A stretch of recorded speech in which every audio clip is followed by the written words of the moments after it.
Hello students, welcome to oopstudy.com. I Pawan Panchal welcomes you to my another IELTS tutorial video. Today we are taking writing task 2, an essay. We'll discuss an essay and we'll discuss how you have to write your essay, how to do brainstorming, what would be your first response when you see a question in your exam paper.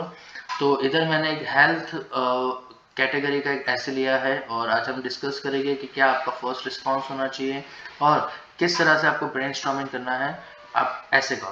So here एक ऐसे मैंने लिया हुआ है which is with an increasing number of people eating fast food which is consumed too frequently can cause health issues.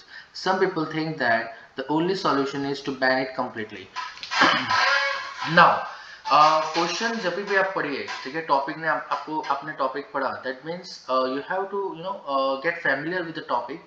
Always IELTS के जो topic होता है वो रियल लाइफ बेस्ड होता है। सो इधर आपको दिया गया है कि दिन ब दिन लोगों की तादाद बढ़ती जा रही है फास्ट फूड खाने में, which is consumed too frequently, बहुत ही जल्दी। पहले लोग 1 महीने 2 महीने, अब हफ्ते में 1-2 बार लोग खा रहे हैं, जो हेल्थ इश्यूज क्रिएट कर रहा है।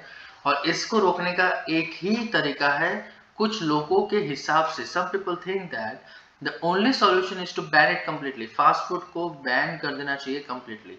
अब आपको टास्क दिया गया है to what extent do you agree और डिसएग्री। आपको आंसर क्वेश्चन का देना है, टॉपिक का नहीं। आपको क्वेश्चन क्या पूछा है कि to what extent do you agree और disagree. Now to what extent do you agree or disagree? That means you have 3 or 4 plausible opinion. First you can go for fully agree, you can go for fully disagree और partially agree और partially disagree। ठीक है, अब वो कैसे decide करें कि हम एग्री जाएंगे या डिसएग्री जाएंगे या पार्शियली एग्री जाएंगे। तो that means here you have to do brainstorming. हम पॉइंट्स लिखेंगे, ठीक है। तो ऑलवेज 40 मिनट्स में से 10 मिनट्स ब्रेनस्टॉर्मिंग को दीजिए। मैं ऑलवेज सजेस्ट स्टूडेंट्स के 40 मिनट्स में से 10 मिनट्स ब्रेनस्टॉर्मिंग को दीजिए और उसमें पॉइंटर्स आप लिख दीजिए। फिर आराम से 30 मिनट्स में पूरा ऐसे लिखोगे, 25 मिनट्स में आप पूरा ऐसे लिख दोगे और 5 मिनट आपको प्रूफ रीडिंग के लिए भी मिलेंगे। अब आपको कैसे लिखना है, तो ऑलवेज सबसे पहले बीच में जो बीच में दिया है उधर आपका कीवर्ड लिख दीजिए। तो कीवर्ड है फास्ट फूड, दैट मीन्स ये हेल्थ रिलेटेड है, उससे हमें हेल्थ रिजल्ट होता है और उसे बैन कर देना चाहिए। ये हो गया हमारा पूरा topic. Now what will do, we will brainstorm कि हम एग्री कर रहे हैं। एग्री करेंगे दैट मीन्स कि हाँ फास्ट फूड से इलनेस होती है और उसे बैन कर देना चाहिए। तो उसे क्यों बैन कर देना चाहिए, फास्ट फूड से क्या हेल्थ इश्यूज होते हैं, वो हो जाएगी हमारे एग्री पॉइंट्स। तो एग्री में मैंने फर्स्ट लिखा है कि एग्री पॉइंट क्या है कि वो एकदम हाई कैलोरी फूड होता है जिससे ओबेसिटी बढ़ती है, ओबीस होते हैं लोग, राइट। उसमें एग्जांपल मैंने लिया है कि 60% of US adolescents. Now adolescents क्या है, एडोलेसेंट्स का मतलब होता है चिल्ड्रन, ठीक है। तो इट्स एन सिनोनिम, ओके। तो use such vocabs, okay. Lexical resource 25% cover करता है आपके ऐसे चेकिंग में, तो यूज गुड वर्ड्स। तो US adolescents are obese, out of which 70% are the victim of over consumption of fast food. 60% of US बच्चे हैं वो ओबीस है, उसमें से 70% लोग फास्ट फूड कंजप्शन के वजह से ही मोटे या ओबीस है। Second point we have, second argument हमें मिला है कि एडिटिव्स एंड प्रिजर्वेटिव्स, फूड्स के अंदर एडिटिव्स एंड प्रिजर्वेटिव्स यूज होते हैं which is not good for human health, which is perilous for human health. Perilous का मतलब होता है डेंजरस, पेरिलस का मतलब होता है डेंजरस, तो डेंजरस है ह्यूमन हेल्थ। उसमें मैंने एग्जांपल लिया है मैगी। मैगी को बैन कर दिया गया था आज से 4-5 साल पहले because of increased amount of lead. Lead एक मेटल है जिसका एक मैटर है जिसका यूज मैगी के अंदर बहुत ज्यादा किया जाता था, जो ह्यूमन हेल्थ के लिए पेरिलस होता था। तो ये हो गया additives preservatives. Additives and preservatives का मतलब बेसिकली क्या है कि वो फूड में इसलिए ऐड किया जाता है कि उसका अपीयरेंस अच्छा हो फूड का, अदरवाइज उसका टेस्ट एनहांस हो, ठीक है। तो उससे ह्यूमन हेल्थ को नुकसान पहुंचता है। Now the third point is lack of vitamins and nutrients. उसके अंदर कोई विटामिन्स और न्यूट्रिएंट्स होते नहीं है, बहुत ही अनहाइजीनिक फूड होता है, दैट्स व्हाई उसको बैन कर देना चाहिए। नाउ डिसएग्री पॉइंट, क्यों उसे बैन नहीं करना चाहिए, क्यों फास्ट फूड को बैन नहीं करना चाहिए, उसके बारे में हम सोचेंगे। तो फर्स्ट, वो एकदम इजीली अवेलेबल है at every nook and cranny. Nook and cranny यानी एवरी नुक्कड़ पर अवेलेबल है, ठीक है। For example, McDonald's having 30,000 outlets, more than 120 countries, which itself signifies that हाँ जो फास्ट फूड है वो कितना इम्पोर्टेंट हो गया है। नाउ वर्किंग वुमेन के लिए जो डॉन टू डस्ट, सुबह से शाम तक, डॉन मतलब सुबह, डस्ट मतलब शाम, सुबह से शाम तक काम करते हैं, ओके, तो उनके लिए इजी टू कुक हो जाता है, रेडी फूड होता है, ठीक है, तो वो इजी टू कुक है उनके लिए। चीप है, सस्ता है, यस, फास्ट फूड सस्ता होता है। यंगस्टर्स का इंटीग्रल पार्ट हो गया है ऑफ देयर लाइफ। सीधी बात है, यंगस्टर्स आजकल हफ्ते में 2 से 3 बार लोग फास्ट फूड खाते हैं, राइट, तो एक इंटीग्रल पार्ट हो गया है। और दूसरा, क्यों उसे बैन नहीं करना चाहिए, क्योंकि बहुत लोगों का एम्प्लॉयमेंट और बिजनेस उस पर डिपेंड है, ठीक है, तो इन कारणों से उसे बैन नहीं करना चाहिए। Now you have to decide, अपने पॉइंट्स एक बार देख लिया, पॉइंट्स देखने के बाद आप डिसाइड करिए कि क्या what you have to like you know क्या ओपिनियन आपको डिसाइड करना है, किस ओपिनियन में आपको ऐसे लिखना है, एग्री में लिखना है, डिसएग्री में लिखना है, या पार्शियली एग्री में लिखना है। नाउ आपके पास 3 पॉइंट एग्री के हैं, 4 से 5 पॉइंट डिसएग्री के, that means you have enough point two right an essay. तो ऑलवेज जब ऐसा हो तो बी स्मार्ट, आप पार्शियली एग्री में ही ऐसे लिखिए, तो इससे क्या होगा, यू वोंट, आपके पास कंटेंट खुटे, यानी कंटेंट लैक नहीं होगा, ठीक है, आपके पास कंटेंट है, बहुत सारे आर्ग्यूमेंट्स है, अब सिर्फ आपको सेंटेंस स्ट्रक्चर फ्रेम करके आपको लिखना है, दैट्स इट, ठीक है। तो ये हो गया brainstorming. Now you start writing your एसे। अब हम हमारा फॉर्मेट फॉलो करेंगे, जो हमने फॉर्मेट पिछले प्रीवियस वीडियोस में हमने डिस्कस किए थे।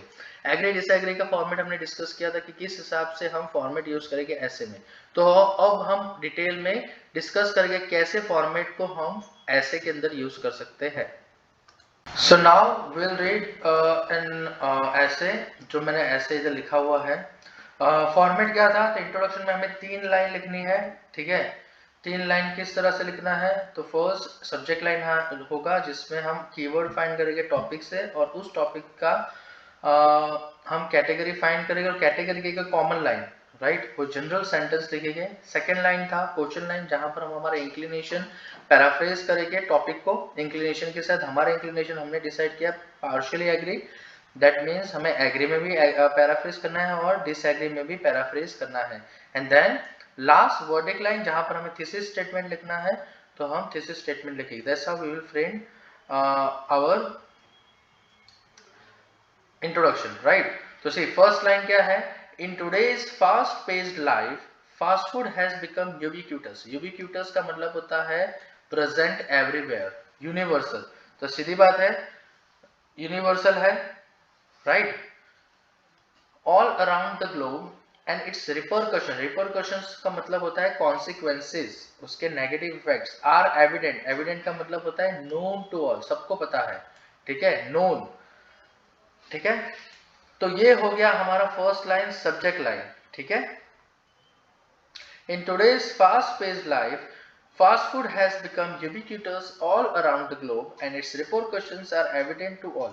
See, अब ये हमने क्या लिखा है, फास्ट फूड पे हमने कॉमन लाइन लिखी है, ठीक है, हमने कॉमन लाइन जनरल सेंटेंस लिखा है, first line always general sentence लिखेंगे। Now we have to write question line where we have to paraphrase the topic with our inclination, inclination है हमारा paraphrase, sorry partially agree, that means we have to paraphrase in agree and disagree also. तो in such a scenario one school of thought proffers complete ban on its sales as a potent weapon।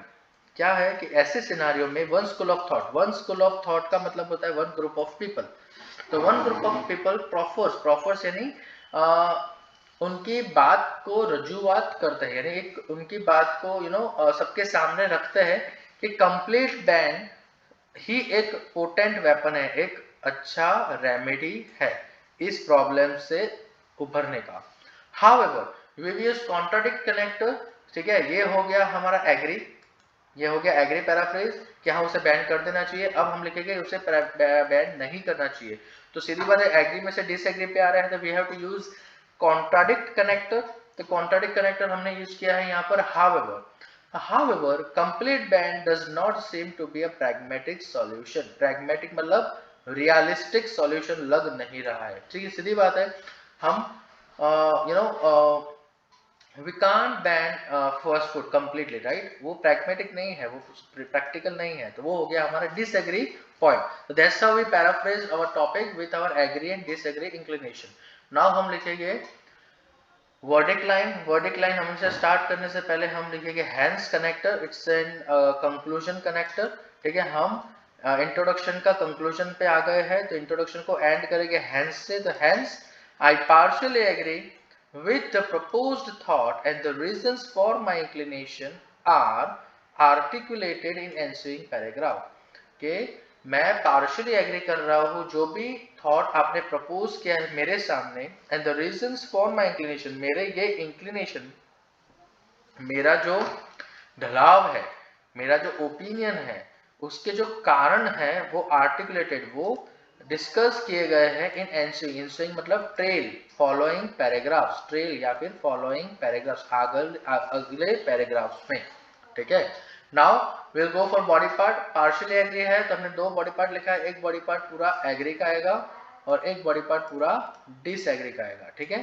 तो will go for agree part. Irrefutably, irrefutably का मतलब होता है undeniable fact, जिसे हम deny नहीं कर सकते, जो सबको पता है। तो irrefutably fast food culture is in the root cause of health hazard encountered by today's populace, ठीक है। फास्ट फूड कल्चर जो है वो एक रूट कॉज में है हेल्थ हजार्ड के, जो अभी के लोगों को जो एनकाउंटर हो रहे हैं इस प्रॉब्लम से। To quote an example, a recent survey demonstrates that 60% of American adolescents are obese, out of which 70% are the victim of overconsumption of fast food. That stands as an epitome. अब that stands as an epitome का मतलब हुआ perfect example. Always example आप लिखे कोई भी, उसके last में ये लाइन ऐड कर दीजिए कि that stands as an epitome। इससे क्या होगा कि एक्स्ट्रा वर्ड आपके ऐड हो रहा है, दूसरा कि वोकैब आपका ऐड हो रहा है, ठीक है। एपिटोमी का मतलब होता है परफेक्ट एग्जाम्पल, तो ये जो भी है वो एक परफेक्ट एग्जाम्पल में स्टैंड कर रहा है। ओके, सो मूविंग फॉरवर्ड, ये हमारा एक आर्ग्यूमेंट हो गया और इसके साथ एक एग्जाम्पल हो गया। मूविंग फॉरवर्ड तो सेकेंड आर्ग्यूमेंट हम अब डिफाइन करेंगे। Another major reason why fast food should be banned is that majority of fast food products are found to be violating the food standards। violating मतलब breaching, यानी कोई चीज को तोड़ना, ठीक है। तो violating the food standards। To give an example, Maggi, the most famous noodle brand, was accused of breaching the acceptable limit of lead in their products। The lead is capable of retarding brain development of children। Such health impairing consumables deserve complete prohibition। ठीक है, तो हमने second argument में क्या लिखा कि बहुत सारे फूड प्रोडक्ट्स होते हैं जिसमें एडिटिव्स और प्रिजर्वेटिव्स की जो स्टैंडर्ड्स होते हैं उसको तोड़ के ज़्यादा यूज़ किया जाता है, राइट। सो ब्रीच किया जाता है। तो वैसे फूड स्टैंडर्ड्स को, वैसे फूड को जिसका फूड स्टैंडर्ड जो भी चीज़ का या जो भी मटेरियल का, जो भी एडिटिव्स या प्रिजर्वेटिव्स के फूड स्टैंडर्ड को जो भी वायलेट कर रहा है, वैसे फूड्स को हमें कम्प्लीटली प्रोहिबिशन रखना चाहिए। उसमें हमने एग्जांपल दिया मैगी का, जो कुछ साल पहले उससे बैन किया गया था because of lead, they were using more lead, और लेड एक्चुअली कैपेबल है retarding brain development of children. तो ऐसे कंज्यूमेबल्स को हमें कंप्लीट प्रोहिबिशन करना चाहिए। हमने दो आर्ग्यूमेंट लिखे एग्री के, दोनों आर्ग्यूमेंट में हमने डिफाइन किया कि क्यों फास्ट फूड को बैन करना चाहिए। Now moving forward to the second body part, जहां पर हम डिसएग्री पॉइंट लिखेंगे क्यों फास्ट फूड को बैन नहीं करना चाहिए।